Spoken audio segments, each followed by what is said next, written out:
I want to thank everyone for being here tonight. It's good to see so many. It was very encouraging. Hopefully it'll find my computer. It was very encouraging this morning. We had a lot of visitors. It was a very good thing to see. I hope you got a chance to meet them. It's wonderful to see so many people here who are coming out and curious to learn more about the Word. And like I said, I hope you got a chance to meet with them. Hopefully they'll come back, and we'll see what the Lord provides in that.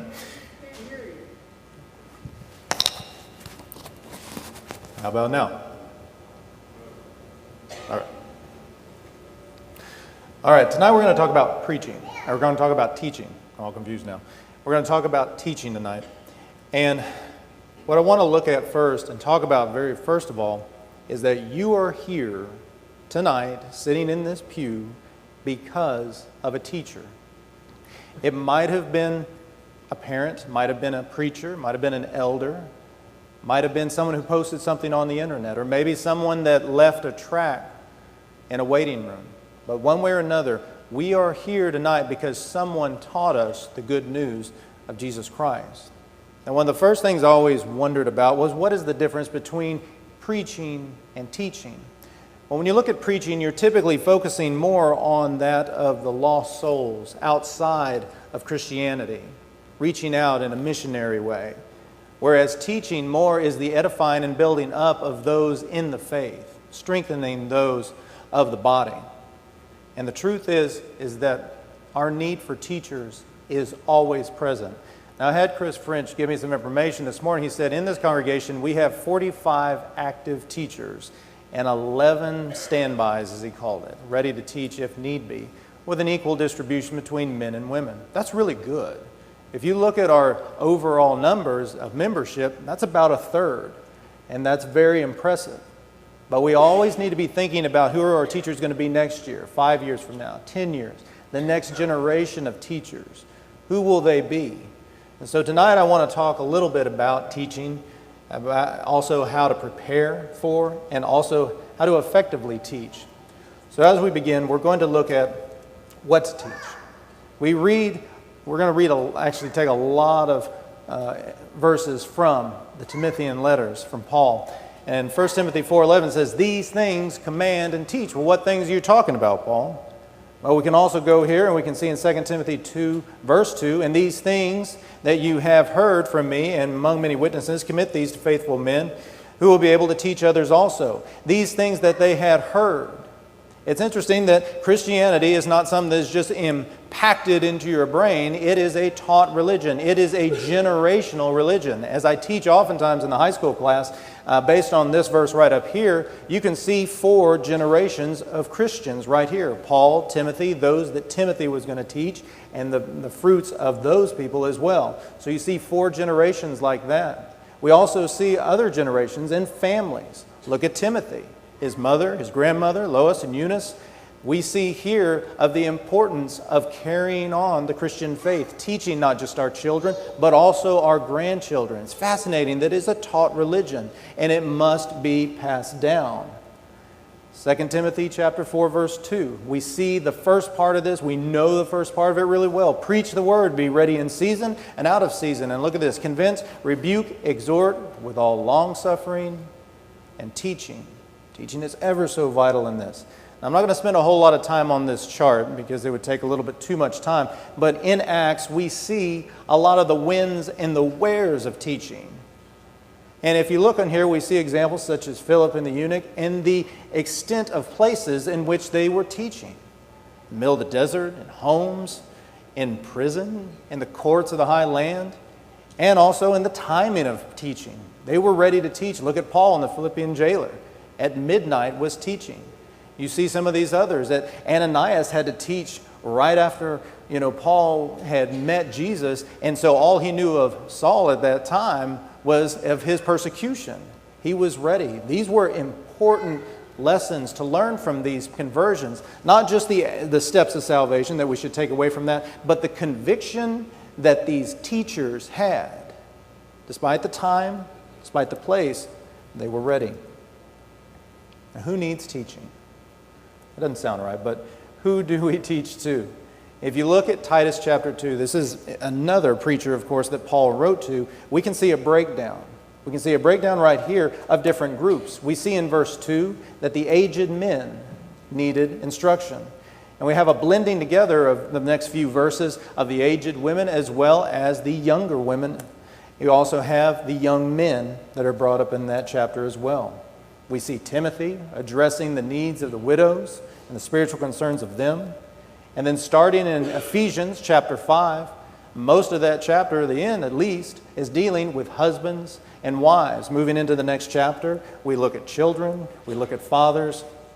There's so many different special groups that have special needs to be taught to, and these are things that we need to consider as well. Why is teaching important? I'm actually probably going to digress from the scriptures just a little bit, and I want to bring up some information I found from the Barna Group. Some of you are familiar with that. That is a group that compiles religious information in the United States, and also a Gallup poll, and this information came from a combination of these two sources. And this is pretty much looking at the state of our culture. Now remember, this is just our culture in general. But what's interesting is when you look at demographics of the New Testament church in our country, they mimic very closely that of the general population and religion as far as statistics go. 25% fewer people in a generation are occasional Bible readers, showing a decline there. 700 people, this is amazing. Today alone, 700 people will quit reading their Bible. By the year 2040, an estimated 2/3 of people will say that they will have no meaningful relationship with the Bible. Now let's look further into some of these numbers. 87% of people are seeking practical help in understanding the Bible. Now, are they all saying that they are? No.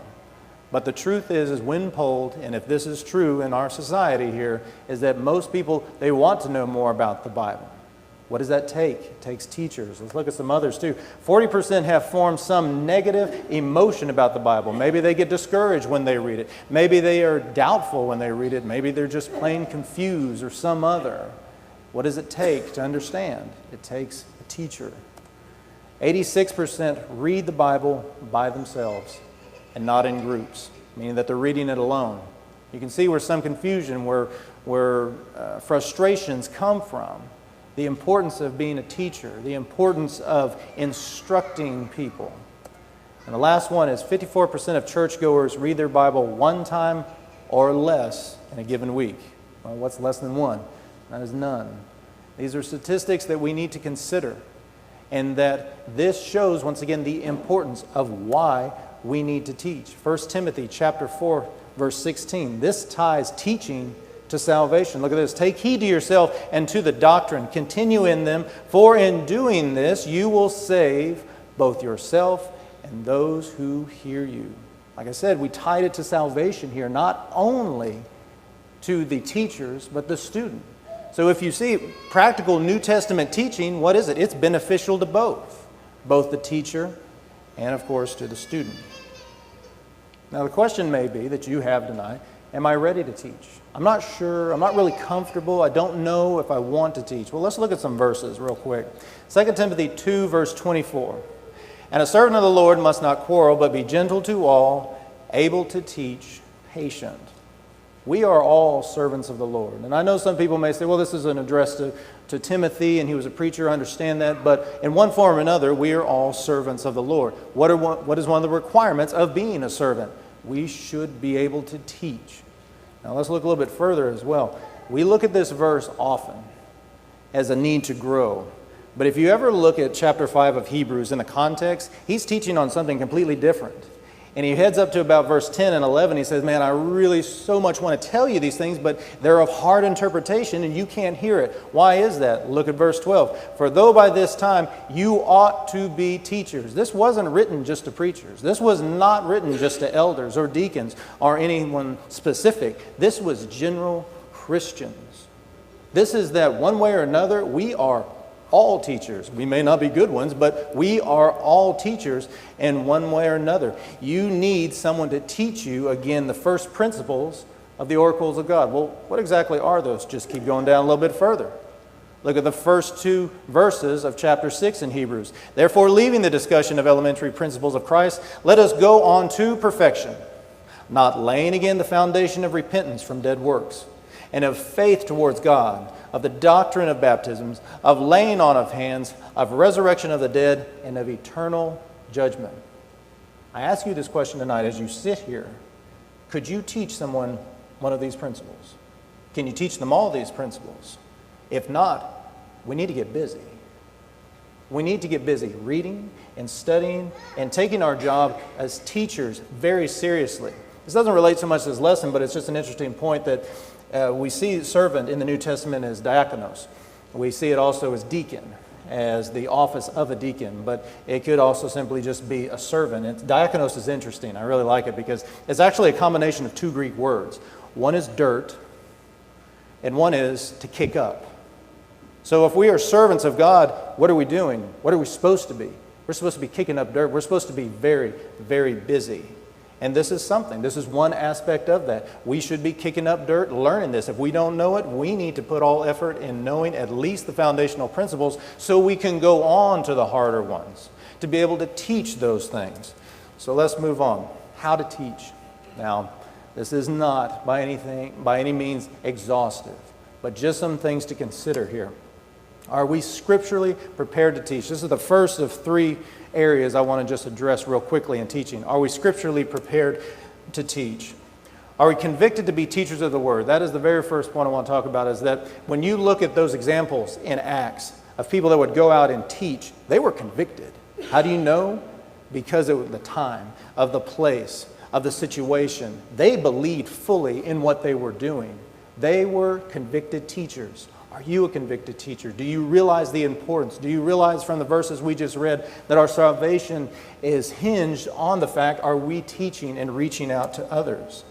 This is something else. A lot of people really shy away from evangelism. They say, that's not my thing. I'm not good at it. I don't really like going out and talking to people. It's just not what I'm good at. Well, you know what? Start teaching. You know, when I stand here in front of all of y'all, pretty much we're agreeing on things. That's an easy audience. If you didn't agree with me, you know, that would be a harder audience. That's what evangelism gets into. But you start with teaching. Start with a smaller class, and we'll look into a little bit more later. But if you start in with teaching, guess what? You get your confidence up. You build your confidence, you build your knowledge, and then guess what gets easier? Evangelism. Reaching out gets so much easier once you've built up that confidence and that knowledge. As a teacher, do we arrive on time, lesson prepared, and excited? This shows if it's really important to us. Now, I teach high school, and it doesn't matter if it's high school, it doesn't matter if it's the 3-year-olds. They can tell when a teacher is excited, when a teacher is prepared, and a teacher fully believes in the lesson that they're delivering. And if they can pick that out, we need to be mindful of that always. That we are to bring not only our full preparation and our A game, as we would say it today, but an excitement for teaching, an excitement of the materials. This is the saving word that we are imparting to people, and that is exciting to be able to bring to people. And that's something that we need to consider. The next part I want to look at is, do we know what to do in the classroom? I like teaching high school. I really do. You never know what you're going to get from week to week. And I've enjoyed teaching young adults. I've even taught a few adult classes. The most terrified I've ever been was filling in for a 4- and 5-year-old class. They just look at you like they're looking straight through your soul. And they know. They know if you're not ready or you're scared. They smell fear, 4- and 5-year-olds, you know that. So that's when you have to show up and you have to get experience. But I'm thankful for that, because it made me better as a teacher, appreciate. And if you haven't had a chance to do so, you know, pray and then go into it and give it a try. So looking at this, is there order and a concrete goal of the lessons that were prepared? Some people, and I've unfortunately known of teachers in the Lord's church, that they will show up Sunday morning, the class will start, and they'll say, well, what do you want to talk about? No preparation, no readiness at all. And the student is left wondering, why am I here? So we have to have a goal. We have to have a point on the horizon that we are going to reach as a teacher. Just as HD gets up here every week and he prepares 2 sermons, he has an idea in his mind, this is what I want to impart knowledge to these people. It's the same thing with teachers. If we go in and we start teaching and we don't have a goal, we don't have the end in mind, then people are going to get lost. The message will be confused. So always have a goal when we're going into that. Do the materials reinforce the lesson? This is an important thing. This is very important because there are a lot of good tools out there, a lot of good technology to use as a teacher, a lot of good things out there, but they are useless if they don't reinforce your lesson, if they don't reinforce the goals that you are trying to reach. I mean, there's some amazing things out there, but I want you to think about, and I've heard that I'm borrowing this from somebody else, but I want you to think about what was your favorite worksheet that you ever did? Do you remember it? Well, I don't either. But do you remember a teacher that got fired up about a lesson? You can remember, I remember that lesson. We cannot rely on worksheets. We cannot rely on the fanciest technology to replace preparedness in the Scriptures. Before there was technology, there was no excuse. It was just the written word. And that is how it was taught. And that's all we need today. Sometimes we get too busy worrying about all the other things and all the bells and whistles that we could possibly pull in. They don't matter if they don't reach our goal, if they don't teach the spiritual truths. Do we put in remembrance these things in order to teach by repetition? This is a phrase borrowed from Paul in his letter to Timothy in 1 Timothy 4. Is that, do you ever get tired of hearing the same thing? Well, you know why we preach the same things over and over again? Do you know why the invitation sounds the same over and over? Because it is by repetition that we learn things. It is by going over them again. We constantly put that in your mind. And that is important. That is an important tool of teaching right there. And this is so important too. I think I've said important like 500 times. I'm really sorry. But this is so vital. There we go. Are we ready to teach outside the classroom? Now, what do I mean by that? Fathers, talking to you now. Are you ready to teach your family at home? Is it important to you to teach your family? And mothers, if daddy's there, not there, or he's working or whatever, are you ready to teach as well? Because I don't remember the number offhand. We calculated one time. In a typical week, we have 10,000 minutes, whatever it is. I don't remember. How many minutes are devoted to 2 Bible classes? Maybe about an hour and a half. The rest of the time falls on parents. It falls outside of these doors, outside of this building. Teaching, the heart of teaching, begins at home. That's where the real proving ground is. That's where the rubber meets the road. That is where true teaching has to happen. And so we're going to look a little bit more about that later. I just want that to be put in your mind. Are we always growing as teachers? You know what's impressive, and I have to say, this congregation has a good teaching system in place, one of the most organized that I've ever seen, and I appreciate it greatly. And it is great to be able to see teachers that have taught for decades. It's impressive, and I admire that. As a teacher, I look up to them, and I emulate so many attributes of them because of the staying power and their commitment to that. It is amazing to see that. But teachers also need to be students. So we cannot expect to teach and not get spiritual nourishing. And so if you are a teacher, and maybe you feel a little burned out, you know how you prevent burnout? You rotate out a little bit. You get built back up. You learn. You get to be a student for a little bit, and then it refreshes you, and you get back to teaching, and you're the better for it. You continue learning with an attitude of being a student. None of us will ever understand everything within the Bible. You look, when we think of teachers, our mind goes to James 3:1. Be not many teachers. And this is not James discouraging people from being teachers. We've already seen that we are all teachers in one way or another. But he is saying, be careful, be mindful. Do not be a teacher vainly for the applause of man. Do not be a teacher for credit. Do not be a teacher if you are not going to take seriously your appointment as a teacher. And this is something else, and we touched on it earlier, is that we have great teachers right now. If you are sitting out there tonight and you are a great teacher, do not let your skills die with you. Find somebody and say, you're going to come into my classroom and you're going to sit down and we're going to talk about teaching. And you're going to see how teaching goes and what it looks like and what it sounds like. And then after a little bit, you're going to teach. And I'm going to watch it. I'm going to help you get better. And then that teacher is going to be able to teach other people. Remember what we talked about with Christianity? It's a generational religion. Teaching is no different in that. If you are a good teacher, don't let it stop there. Mentor somebody younger. And then tell them once they're comfortable, they need to mentor someone else as well. And that we can be constantly in good supply of sound gospel teachers. How do we help teachers? I think James touched on this on his lesson not too long ago about taking notes. Taking notes doesn't also just, keep you awake. It's important. It tells your teacher that you care about what lesson they're bringing. It tells your teacher that I'm going to take this information that you've given me and I'm going to take it home. I'm going to reread it again. Now, I'm guilty of this sometimes. I've taken notes and then I've never seen them once again. But really, the good of notes is that you bring them home. You go over the information. And what do? You get stronger. You're built up.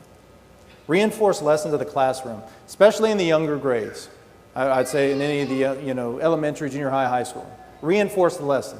If your child comes home and you say, what did you learn about this Sunday morning? I learned about Noah. Great. And you don't say anything through the whole week.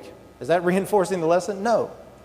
But if they told you they learned about Noah on Sunday, then on Monday say, oh, look, let's talk about Noah, how he found grace in the eyes of the Lord. And then on Tuesday, you bring up something else about him. And then you talk Wednesday in class about him. And then you carry it through the week. Reinforce the lessons that teachers give. And it's amazing what will stick in the minds of our young people. And this is so very important. Do not rely on teachers as the sole source of Bible education. We don't have the time. We don't have the amount of impact that we need. So it falls on you as parents. As we've already seen on grandparents. Do not rely solely on this congregation to educate your child. From my perspective, I see students as they graduate.